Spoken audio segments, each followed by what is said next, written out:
Hold on.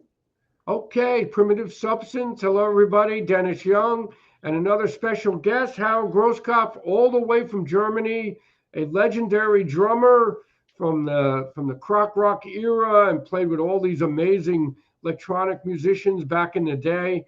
And Harald, thanks for coming on. It's a pleasure. So let's hear your story, how you got interested in drums and how this all developed. I mean, I was 14, 15 when the Beatles appeared, and it was an amazing, breathtaking experience, because they sounded so new in those times. So I started drumming, with everything I could hold in my hand, forks, Okay. whatever. And at school we started a skiffle band. Skiffle is a British traditional music from harbors and stuff. But that wasn't very satisfying. I wanted to do beat music, and that's why I started my first band parallel to the Scorpions. Because you must know I grew up with Rudolf Schenker. We went to kindergarten and later at school for 2 years. Yeah, and when the first drummers got ill, I sometimes jumped in. Yeah. And so then, were you playing in like rock bands in high school, or were you jazz? No, I don't. No, I made the profession of a window dresser at the times. From 16 to 19, and then I was drafted to military, and I refused, and I became a consciousness. I don't know. This. It's a hard word. I don't know. Okay. So I had to work in hospitals instead, and I did that. And after that, my first band, my first beat band, the Stuntmen, everybody we split up because of I don't know, different interests and stuff. And so yeah, and I accidentally I bumped into a professional rock band, and they called Wallenstein, and right. I want to ask you about that. Yeah, and I moved from my hometown near Hanover to the very western part near Düsseldorf, Cologne.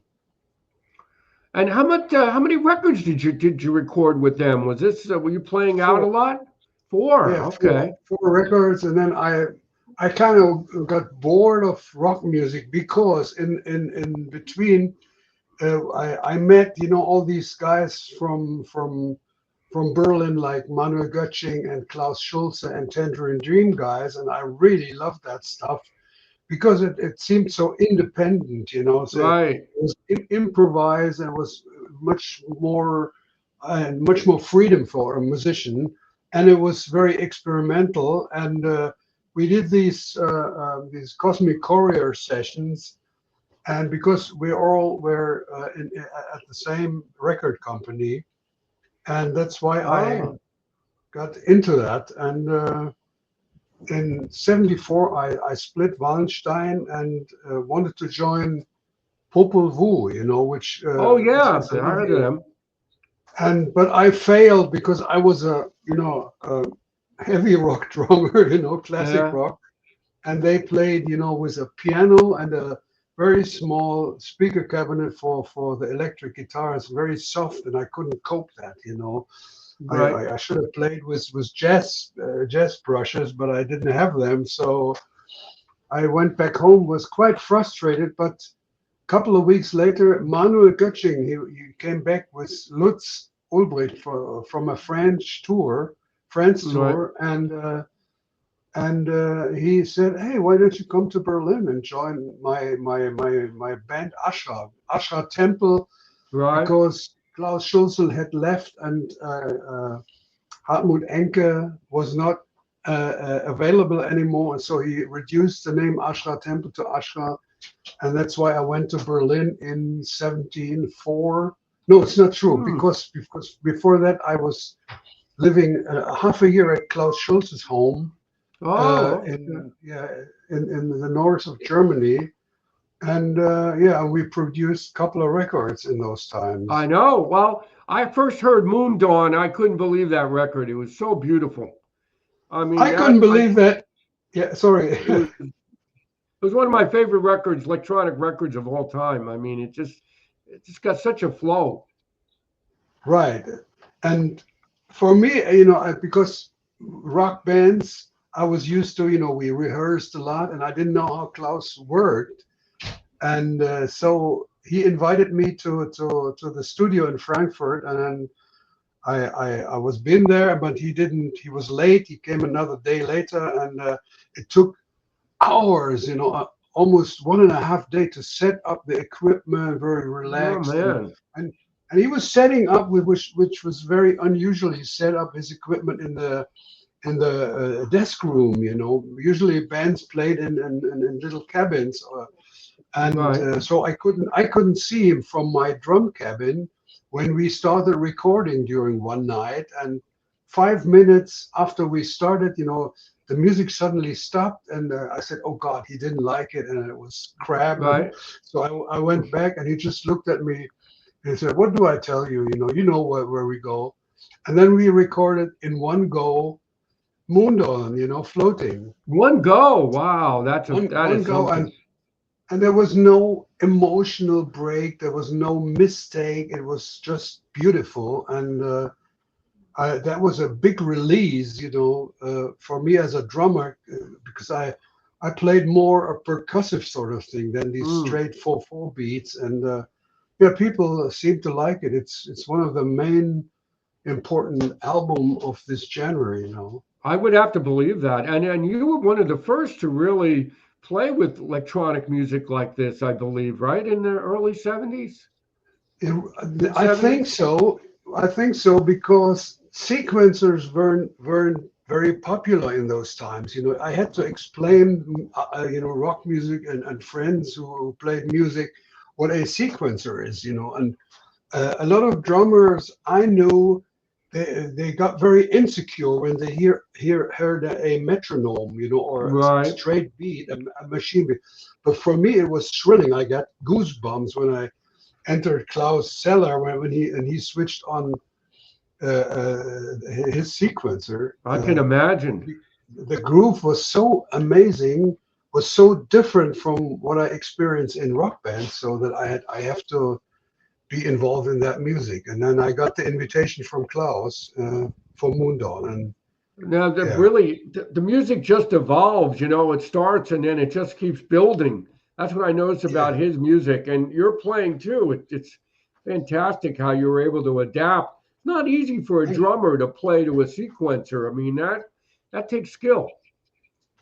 Yeah, for me it was natural somehow because I didn't fear metronomes or still today I love machine sequences and the thing is if you have a running sequence and a live played drums, the drummer is not so perfect like a machine, and that Right. this tension is making the difference and makes it lively. And yeah, that's how we worked. Yeah.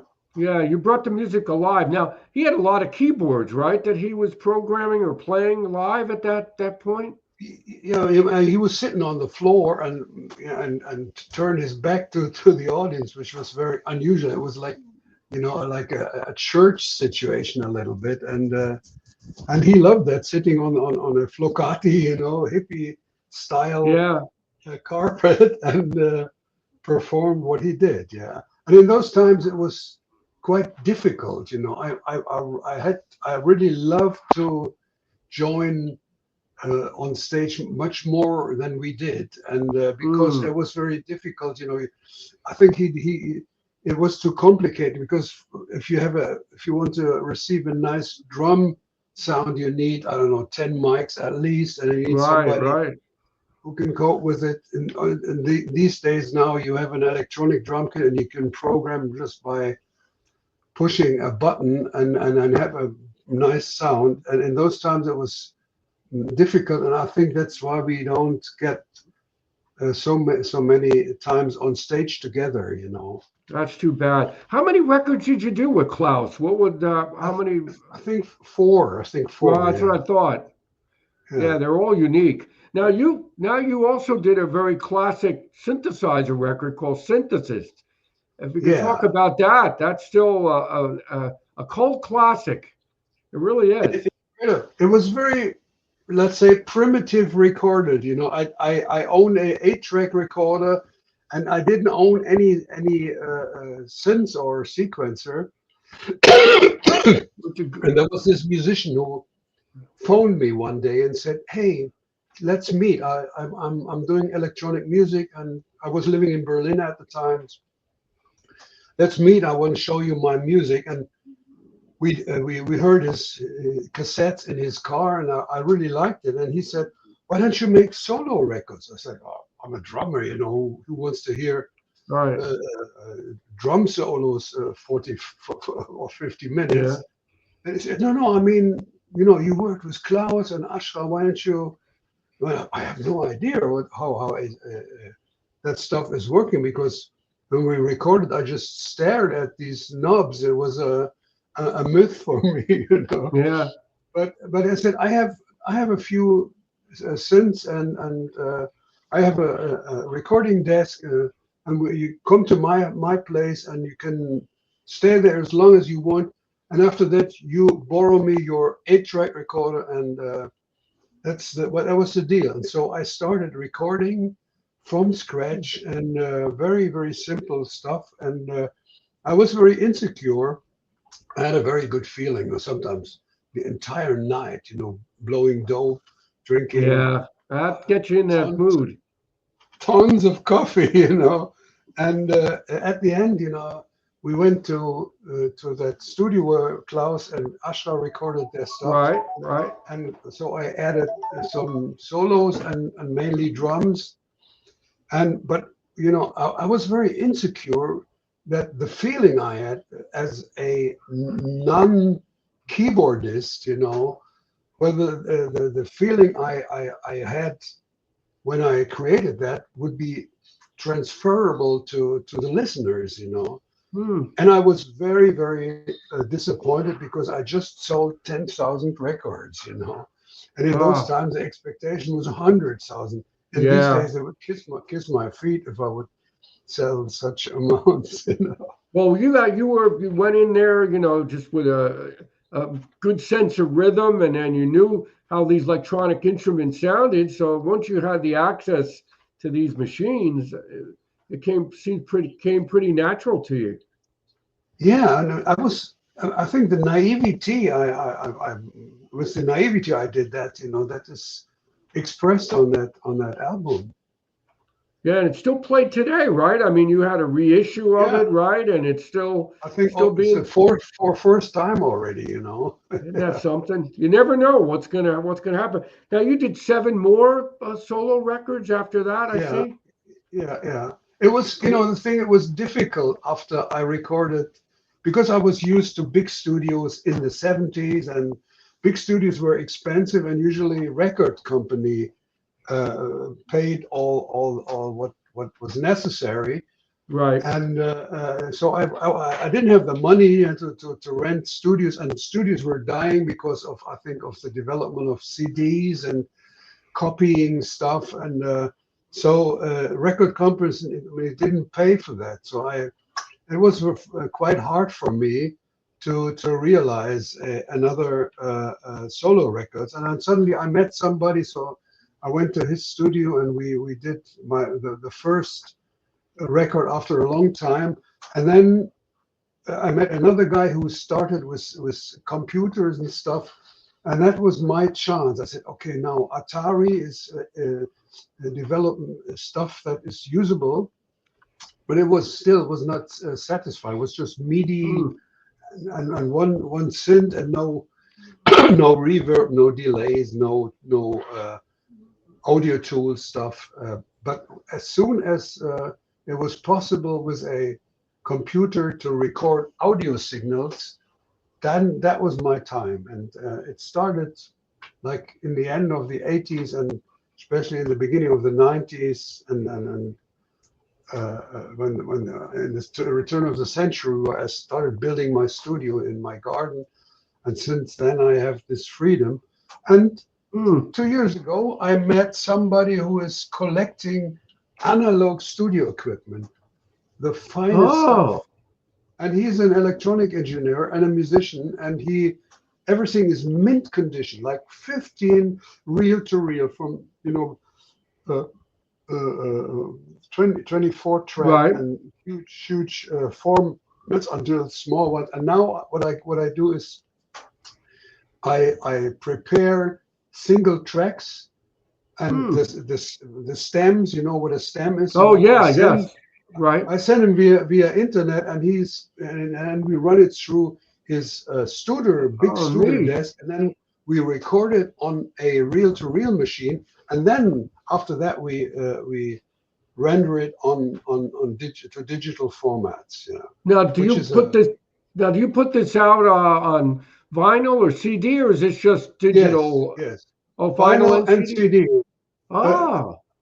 Because Büro B, my record label in Germany, they are specialized to krautrock and electronic stuff. They started getting interest in my music, and they offered me, and that's how they work. They always produce vinyl, and so I did I issued a couple of albums on Büro B on vinyl and CD.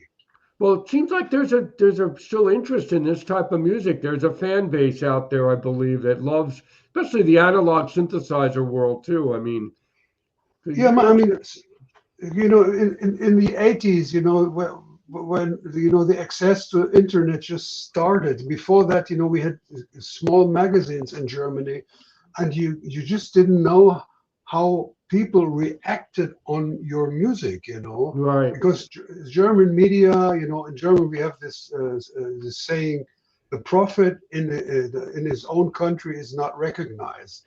And so they didn't write much about our music. We had more success in France and England and maybe in the States.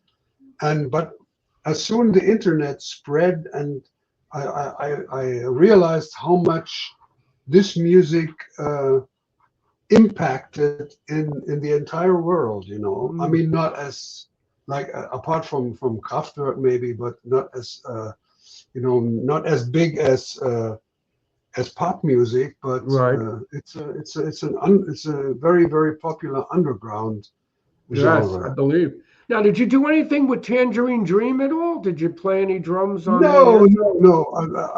The only thing I did, my second solo album, ASHRA, was mixed at Chris Franke's studio. Oh, okay. And I helped a couple of days, to build this studio. It was an old small cinema. And but never did anything with Tangerine Dream. But now the new Tangerine Dream lineup, Thorsten Kreschnig and Paul Frick and this Japanese lady, right? Paul, and we have a session at the end of May in Berlin, and after that in the Netherlands, which is great. Not under Tangerine Dream, but yeah.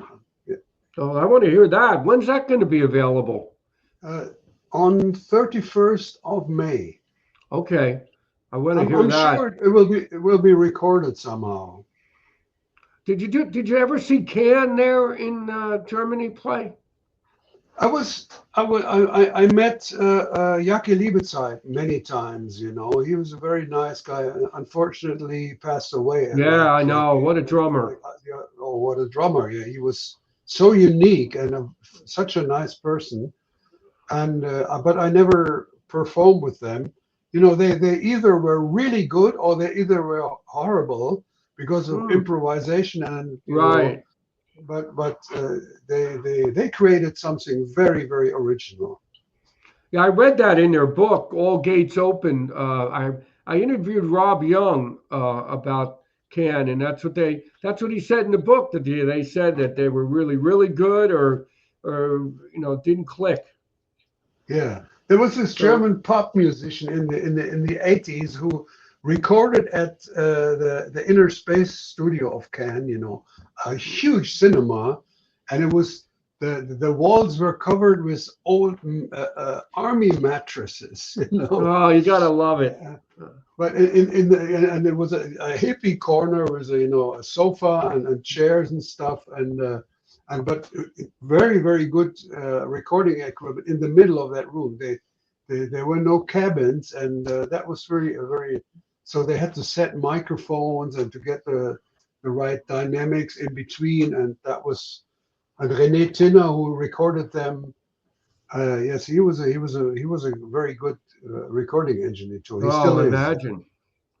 So you were in the 90s, the 2000s, you were continuing to drum, right? Like 17 Hippies, the band, and then Sonny's Beat. So you had some of those recordings, right? Yeah, drumming is part of my life, but if I do solo things, I usually I was in China in November for 10 days. Oh, you were playing? Oh, playing there. I was the main act in Xi'an. That town is 4 million bigger than New York. Wow, that must have been something. Incredible modern. I mean, China blows your mind in any aspects. Like 95% of the cars are electrified. Buses, everything. Oh yeah. Yeah, and good food, friendly people. Everything seems to be modern. I drove from Beijing to Xi'an, which is 700 miles in 4 hours. Right. 400 kilometers per hour. And so I saw the countryside, and even on the countryside, like every 10, 15 miles, you have huge houses, modern, and everything seemed to be nice and huge dual carriageways, motorways, everything new. Wow, this country blows your mind. Now, are they familiar with your type of music? Do they have is there a fan base? Yeah, I mean, that's amazing. There's this prejudice, that the Chinese Communist Party, they don't allow Chinese people to enter the international internet. But everybody, Right. I met Young on stage, with me on stage, it was a festival, 2 festivals, and they're all connected. They all use VPN, They know. No, that's great. Yeah. They all represented on Instagram and Facebook, and there's no, I think this state just can't control that, Oh yeah. And incredible nice acts, like White Plus, they have 2 guys and a guitarist, a keyboard player, and a live drummer, and they reminded me to Noi and Can a little bit, right, a little bit more electronic, and they call White Plus. I mean, if you check them out, White Plus. Check that out, White Plus. Okay, and they're a Chinese band. It's a Chinese band, and they. Manuel Göttsching performed with the guitarist on the huge festival in Japan a couple of years ago before he passed away, and they can travel free. They kind of perform in Australia and in the States. So it's an amazing. It was a modern concert hall. I had. Because I'm producing AI videos, psychedelic. Oh, you are? Videos. Okay. Yeah, and then they had very neat 12 huge transparent LED screens, huge ones, like that's like amazing. 10 feet high, and like 5 feet in square, 12 of them, and then my films were there, and I had them parallel running to my music, and that was it was sold out in 1 day, and like 1,200 people came to watch that festival, and it was amazing, Wow. Now, what are you playing in these festivals? Is this like electronics? Is it drums? What What is your show like? Both. Okay. I'm using, are you keen with Ableton software?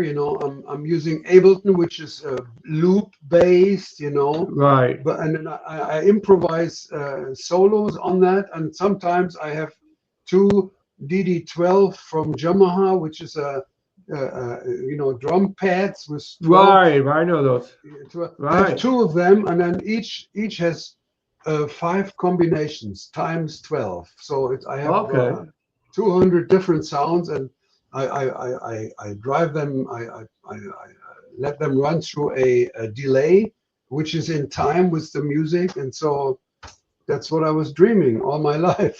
Well, now this ties in with the video, right? So are you tying in AI to help with the video run with this music? Yeah, it's amazing That's because you really never neat. know. Yeah, my son is doing it because it's quite complicated, with what the software he's using, and he created that during the last 1.5 years, and it's amazing. You never know really what the result will be, but it's very surprising. On the other hand, if you create AI stills, it gets boring very easy, because in the beginning you say, "Oh my God, what an impression!" But after a while, but you have to kind of trick with the prompts, as more absorbed prompts you use, as more ideas and more images are produced by AI. Got it. That But it, makes sense. Now I, to I pit wouldn't, it, I wouldn't I wouldn't go ahead. produce music with it by just pressing a knob. That I find that boring. But on the other hand, there are AI tools that, for example, help to, if you have an old two track, but you can isolate the drums from whatever, Yeah, right. That's amazing. and I know. that's amazing. This is interesting, but not pressing a knob and saying, okay, do I don't know, Berlin school music. People do that, and it sounds somehow amazing, but I'm not so interested in that. Yeah. People love hearing that sequencer go though, the synthesizer sequencer. I mean, I always love that. I remember Tim Blake too. Do you know Tim Blake from Gong? Yeah, oh He yeah. was Not great. personally, we have a Facebook friendship, but I never met him. But I know what he's doing. Yeah. Yeah, I had an interview with him, and it was fascinating to speak to him about the way he does electronic music and over the years. But so, what is going to be plans for this year coming up? I know it's March already, but are you going to do more Yeah. festivals? Not just a couple of live things, but I'm preparing another album with a Turkish guy who was growing up in Germany, a musician, and we just finished that and found a record company, and this is supposed to be released in April, and then Okay. another one will be officially released tomorrow, which Oh, is done, great. by a cooperation with Ian Boddy from England. You probably know him, and Okay. it's a very, very nice album. And then I have another album which is already ready, which is signed with Bureau B, and that will be, I don't know, maybe autumn release. And then I have another one ready, Oh for my next gosh. year. And I don't know. And then, for China, I composed a complete setup, which is good for an album too, which should be on the market too. So, and then I'm working on remixes, with another band which is very nice. They call it Sankt Otten. It's Okay. it's a German band, very, very small, and they do very nice stuff. And we just started an album together, and with the 17 Hippies, which is completely different music. I'm working Oh on yeah, I see remixes, that. and I hope they like that. Unbelievable. Man, Yeah, you're so prolific. Wow. That is yeah. great I that mean, you're continuing this journey in music. It's just fantastic. This is why I have this show. I Speaking to mean, people like, who still are doing it and being creative out there. I mean, I'm Great. 75. My life God expectation, bless I don't you. know, and so I don't know. It's I have an incredible freedom of creativity. I don't have to make money with music. I don't have to.